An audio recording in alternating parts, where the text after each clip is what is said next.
sebenarnya dulu di podcast apa yang dikatakan oleh Muhammad Tahir bahwa pemain diaspora itu 11-12 akhirnya Setara jadi kenyataan. kali ini. Waduh.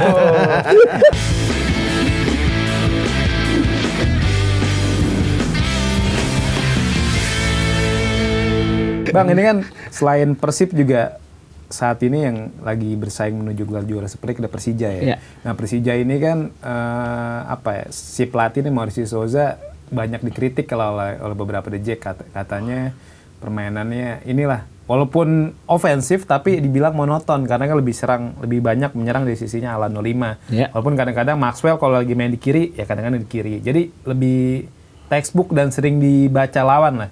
Selain itu juga pergantian pemainnya itu aja, misal Sen Patinama ntar gantiin Doni, ntar Fajar gantiin siapa gitu. Maksudnya udah kebaca lah.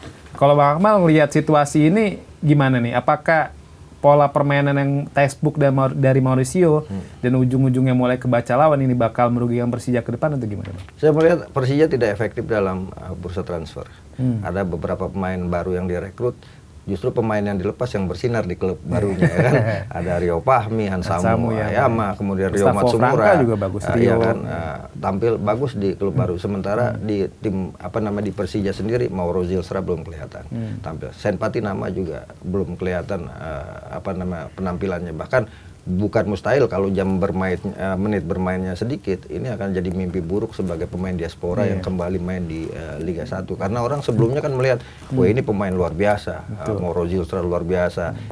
Kalau Tom Hay sama Eliano sudah membuktikan dia bisa kemudian menjadi kunci permainan di Persib. Nah, tinggal Mauro Zilstra, kemudian juga Sen Patinama bisa lebih membuktikan bahwa dia memang pemain pilihan ketika kemudian direkrut sebagai pemain diaspora ya untuk kepentingan tim nasional Indonesia. Nah, yang kedua saya melihat rekrutan Persib juga Alaidin mungkin Persija Alaidin mungkin paling lumayan selebihnya ya berat gitu. Jadi menurut saya kunci Persija bisa juara ada di pertandingan El Clasico melawan Persib. Di partai pertama kan mereka kalah 1-0 di Bandung. Artinya ada peluang kemudian di JIS kalau dimainkan nanti itu kalau nggak salah bulan Mei kalau nggak salah ya. Itu akan menjadi penentu. Di samping tentunya Persib saat ini punya keuntungan, mereka 54 poin ya kan, kemudian Persija 51 poin, kemudian 50 poin Borneo FC. Tapi kan kuncinya adalah Persija sudah pertandingan lebih banyak satu kan. Nah, kunci yang paling penting lagi siapa yang punya potensi juara dari 3 tim ini. Saya nggak ngelihat Malut hanya mungkin bersaing di 4 besar. Cuma ada 3 tim ini menurut saya di sisa musim ini yang akan bersaing menjadi juara. Dan kunci Persib bisa juara atau Borneo bisa kemudian ambil alih posisi Persib nanti ada di tanggal 15 Maret ketika Borneo jadi tuan rumah ya melawan Persib ya. Namun itu kan masih selisih 1 poin juga. Jadi menurut saya saat ini yang paling seru memang persaingan Persija kalau menurut saya paling seru ya. Borneo ini saya menganggap Arsenal gitu. Tim yang menjaga trofi rival. Karena beberapa musim terakhir selalu menjadi bagus 12 laga tidak terkalahkan dengan 100% kemenangan, tiba-tiba jeblok. Artinya mental juaranya di kompetisi Super League ini belum dimiliki oleh Borneo FC. Jadi menurut saya persaingan yang paling paling objektif gitu Persija. Dan ini persaingan 2 kutub yang sangat seru. Udah gitu Borneo pemain kunci dibuang-buangin. Aneh. Vinicius, kayak emang udah mau ngelepas aja. Aneh gitu ya. Vinicius. Kayak ada gimana gitu. Nah nih Mas Sarul, ini kan di bursa transfer musim dingin kemarin atau di Januari lah. Kalau di Indonesia nggak cocok disebut musim dingin. Musim hujan. Musim hujan. Ini kan Persija datangin musim duren. Musim duren. Sekarang musim apa sih? Duren. Iya, sama rambutan. Ini kan Persija datengin Cyrus Margono kan. Orang tuh memprediksi di awalnya wah Margono bakal jadi kiper utama nih. Jadi Persija bakal maksimalnya 7 pemain asing tuh pemain outfield player gitu, pemain non kiper lah. Jadi nanti Cyrus Margono kan paspornya WNI kan, nanti pemain asingnya ya untuk posisi lain, outfield player. Tapi faktanya ketika Carlos Eduardo nggak ada, ya malah main Andri Tani. Nah Andri Tani sendiri kan di musim ini juga catatannya nggak bagus-bagus banget ya, udah kebobolan 9 gol kalau nggak salah 8 pertandingan. Dan bahkan di 2 match terakhirnya dia kemasukan 4 gol kan. lawan Malut 2, lawan Borneo 2. Nah ini kalau Mas Haru ngelihat sosok Cyrus Margono, kira-kira apa sih yang bikin dia belum jadi kiper utama Persija? Kalau misalnya gue ngelihat cara mainnya si Mauricio ini kan sebenarnya itu sedikit lebih modern ya dibanding Persib nih. Yeah. Makanya dia butuh banget kiper yang lebih bisa build up harusnya. Nah, gue pun sampai sekarang masih nggak paham. Salah satu kritikan besar gue ke Persija pun sama. Lu mau sampai kapan mainin Andri Tani sebenarnya? Karena kiper itu kan ada beberapa indikatornya bang untuk bisa dinyatakan kiper bagus ya. Selain shot stopping, dia harus bisa komunikasi yang bagus. Dia punya aerial reach kalau bola atas.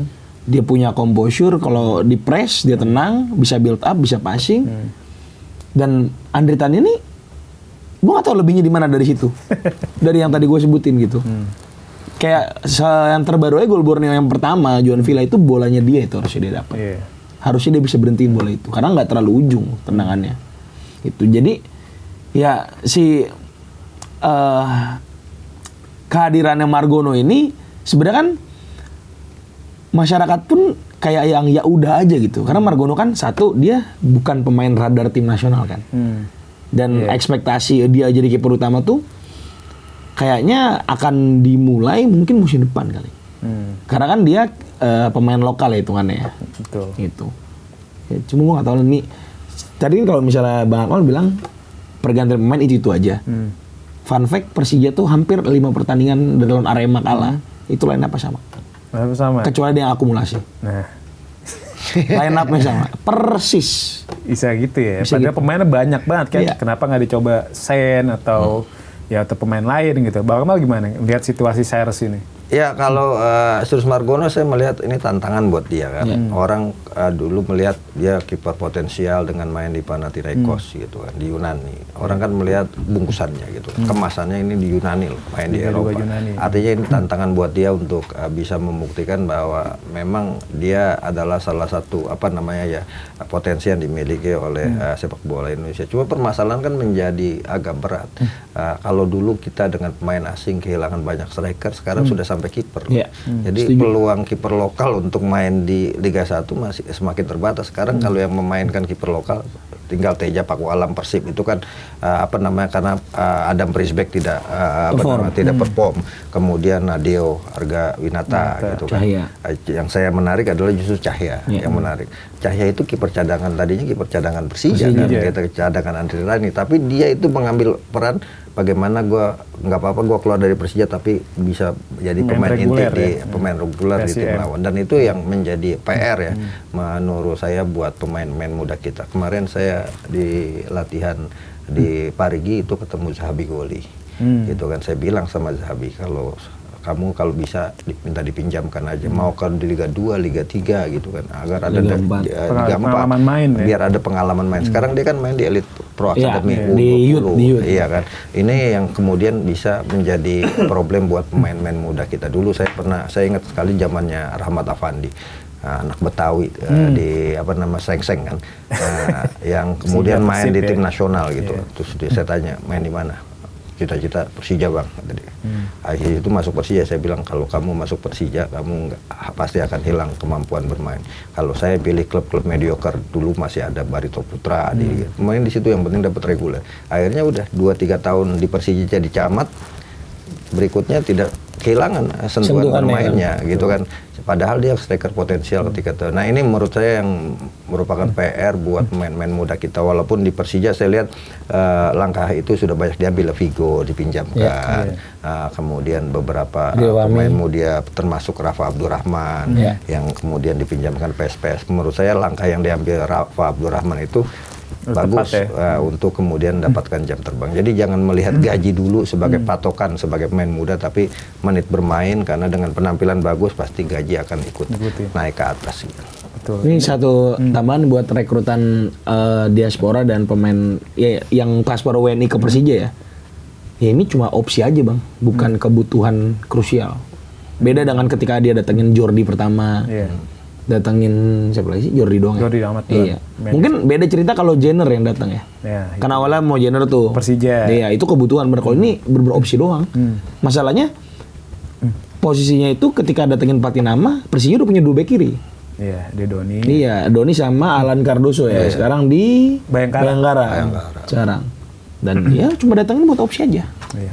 Makanya terbukti juga Sen sama Mauro ya Iya. belum kelihatan. Belum start. Iya. Walaupun katanya kabarnya nih 2 nama ini sebenarnya diproyeksi untuk musim depan. Iya. Nah, Ya, ini tapi sayang kalau buat musim depan dia tidak tidak punya kesempatan bermain lebih banyak. Siapa yang bisa lihat kemampuannya untuk untuk menjadi andal musim depan. Mauro Zilstra menurut saya adalah keputusan yang salah dia kemudian datang ke Indonesia karena ya itu tadi liga kita ini didominasi oleh pemain asing. Di depan ada Gustavo Almeida, ada Maxwell, ada Excel untuk aku. Artinya di situ saja sudah ada persaingan dengan gaya bermain Indonesia adalah satu striker di depan. Rata-rata klub kita artinya ya jadi camat pada akhirnya, dan ketika jadi camat ini kan akan jadi pertanyaan, wah Mauro Zilstra yang dulunya bagus ternyata seperti ini gitu kan. Artinya problem yang dialami Mauro Zilstra sebenarnya sama juga dengan yang dialami Rafael Struijk gitu kan, atau kemudian yang dialami oleh Bali United Jan Stevens gitu kan. Artinya ini akan menjadi gambaran. Saya ingin mengatakan gini biar enak ya. Sebenarnya dulu di podcast apa yang dikatakan oleh Muhammad Tahir bahwa pemain diaspora itu 11-12 akhirnya Setara jadi kenyataan gitu. Bener, itu rame banget. Sama lu lagi Bang. Bener Bang Amal dibilang Muhammad Tahir katanya kalau diadu juga gue berani gitu. Takutnya yang terjadi sama Mauro itu Shane kehilangan, terjadi demotivasi Bang. Kayak Struijk akhirnya bikin channel YouTube. Udah setara Struijk sama gue jadi konten kreator sekarang. Iya benar. Jadi konten kreator. Gak pernah main di Dewa bikin channel YouTube ya. Bener. Yang gak logis menurut gue Patinama bisa kalah menit sama Doni itu. Udah bermatch-match. Bener. Dan mau sampai kapan gitu adaptasi? Takutnya demotivasi orang-orang ini. Satu lagi misalnya yang Dion Max lah di Persib kan. Sayang bener gitu. Kalau dia masih muda usianya masih bisa bersaing di Eropa, menurut saya ambil di Eropa, di sana, fight gitu, di sana, fight di sana. Untuk jangan menyerah untuk kemudian kembali ke Indonesia dengan iming-iming jumlah follower bertambah. Bener. Maksud gue gini Bang, gini. Diaspora ini kan pertama dinaturalisasi tujuannya awalnya apa? Untuk meningkatkan timnas karena mereka dianggap punya kualitasnya di atas pemain yang ada di liga kan. Iya, setuju. Lah ketika mereka di sini nggak main. Iya. Aneh. Mendingan mana? Cadangan di luar apa cadangan di sini? Mendingan cadangan di luar. Iya, setuju. Nah, ini kan itu bicara banyak pemain diaspora di Indonesia dan tapi belum, maksudnya yang beberapa ada yang sukses kayak Tom Heliano tapi beberapa belum ada yang oke lah performnya. Nah, tapi kan di saat bersamaan juga persaingan juara Super League terus berjalan nih. Saat ini kan kompetisi sudah memasuki pekan ke-24, jadi ada tim yang masih menyisakan 10 pertandingan, ada yang masih 11. Nah, kalau misalnya kita lihat klasemen saat ini kan memang ada 3 kuda pacu nih, ada Persija, Persib dan juga Borneo. Kalau kita lihat jadwal sisa, kan Borneo tuh masih lawan Persebaya, masih lawan Persib, dan juga ini tuh Borneo. Kalau Persija masih jamu Persebaya nanti, jamu Persib juga. Nah, kalau Persib kan nanti masih tandang ke Borneo. Masih ada beberapa match yang menyulitkan lah kalau dari jadwal sisa. Nah, kalau Mas Harung lihat dari 3 tim ini, berdasarkan jadwal sisa saat ini, kira-kira siapa yang bakal juara? Nah, itu dia. Gue udah feeling pertandingan keluar. Pasti kan ujungnya itu kan. Gue udah feeling nih. Sebenarnya siapa yang bisa konsisten dan siapa yang paling sedikit bikin kesalahan dia bakal juara.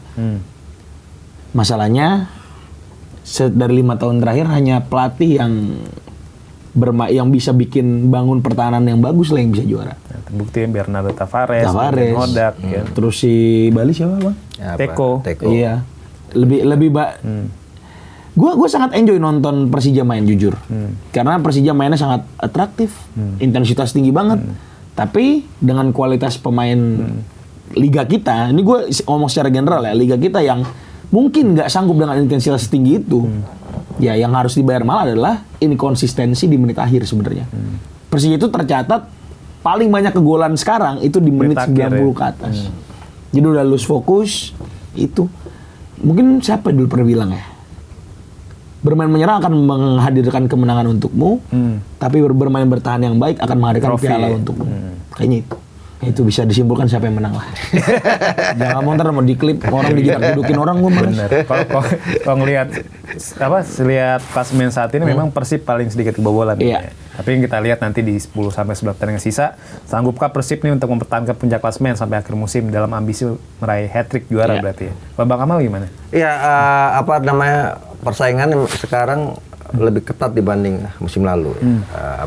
Karena jarak poinnya yang sangat dekat. Ini sebenarnya persaingan bukan cuma di zona pacu juara, tapi juga di bawah juga degradasi.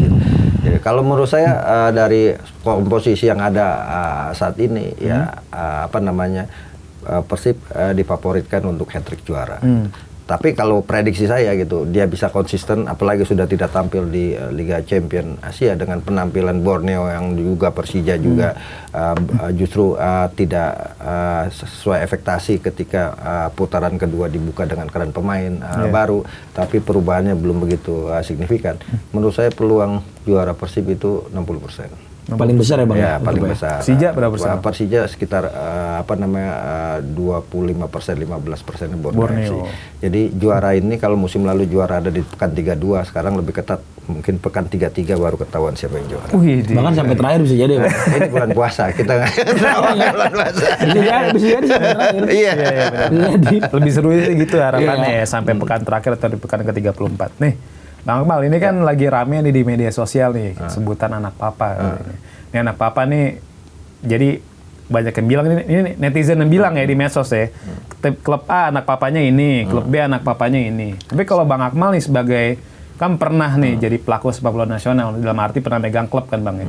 Sebenarnya, dan juga ngikutin perkembangan sepak bola tanah air saat ini. Sebenarnya, ada nggak sih Bang, anak papa itu, atau ada nggak sih sosok papa ini memang dia punya peran mengatur wasit atau memberi keuntungan dalam sebuah pertandingan, Bang?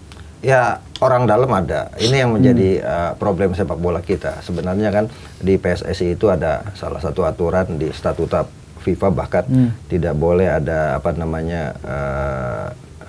orang yang berperan di beberapa posisi dalam sepak bola, sehingga itu yang memunculkan kemungkinan konflik of interest. Dan ini yang terjadi di sepak bola kita gitu. Saya pikir banyak yang harus dibenahi dari sisi lain. Anak papa, anak mama, anak tante gitu kan. Anak om itu bukan hal yang baru. Bahkan orang semua merasakan itu semua gitu. Bukan cuma di Super League gitu, Liga 2, Liga 3, Liga 4 gitu kan. Siapa yang punya orang dalam, dia akan akan punya setidaknya kekuatan moral lebih gitu.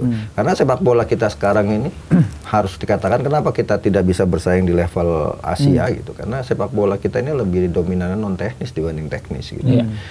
Adanya VAR mungkin sedikit meminimalkan, tapi faktanya di lapangan VAR juga tidak terlalu banyak membantu. Karena apa? Ya SDM-nya. Nah, SDM ini yang harus dibenahi menurut saya. Saya ingin mengatakan ini, dan saya katakan anak papa, anak mama, anak tante itu ada gitu kan. Seterakhir nih baru selesai Liga 3, saya udah bikin laporan tentang pengaturan skor di Liga 3 gitu. Masih ada Bang? Masih ada gitu kan.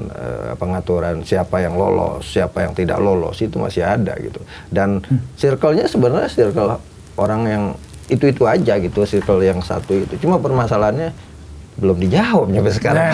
Berarti Bang Amal padahal udah lapor ke Satgas Anti Mafia. Ya kan, saya kan ada di Satgas independen sipil yang bisa melakukan penangkapan, penyidikan kan Satgas kepolisian gitu. Saya udah sampaikan, bahkan saya sudah katakan bahwa saksi-saksinya siap, bukti-buktinya juga sudah siapkan. Tapi mungkin lagi fokus urusan negara yang lebih besar dibanding sepak bola. Tapi menurut saya ini harus dibenahi. Kalau kolamnya masih terus kotor, sepak bola kita sulit untuk untuk bisa naik levelnya gitu. Sekarang kita disuntik oleh diaspora gitu. Tapi apakah ini akan terus kita lakukan dengan ekosistem sepak bola kita ini tidak dibenahi dengan baik gitu. Jadi menurut saya kalau kita ingin bersaing di level Asia, bahkan level dunia nanti, kan ada kejuaraan dunia antar klub juga kan, barangkali Indonesia bisa ikut. Ya, ekosistemnya harus dibenahi, dan yang nakal-nakal di sepak bola kita bukan cuma harus dijewer lagi gitu kan. Gunting. Lebih tegas gitu ya. Jadi menurut saya kalau kemudian banyak supporter yang mengatakan anak papa, anak mama, itu gambaran dari apa yang terjadi di musim-musim yang telah terjadi sebelumnya kan. Yang lagi rame kan Bang Dandri Dauri itu kan yang menyebut anak papa, anak mama gitu. Orang kemudian akhirnya bisa mengarah kemana gitu kan, karena Bola liar pertandingannya aja, ada di mana itu kan. Nah ini kan bola liar yang kemudian bisa ditangkap. Jadi menurut saya sekarang justru yang paling penting menurut saya adalah bagaimana kita sama-sama komitmen untuk tidak lagi ada anak papa anak mama gitu kan. Nah itu bisa dilakukan kalau kemudian tidak ada konflik of interest. Misalnya Persija dianggap Persija mah ada Pak Peri Paulus ya gitu kan misalnya. Persib ada apa namanya ada Pak Glenn di LIB gitu kan. Maksud saya ke depan LIB itu harusnya profesional ya menurut saya. Artinya kalaupun kemudian diambil direktur dan sebagainya, jangan yang kemudian ada apa namanya tema klub ya. Iya, ada kaitannya dengan klub. Bahkan saya pernah usulkan kepada Pak Erick Thohir kalau bisa ambil direktur dari Jepang seperti halnya yang dilakukan oleh Kamboja gitu kan.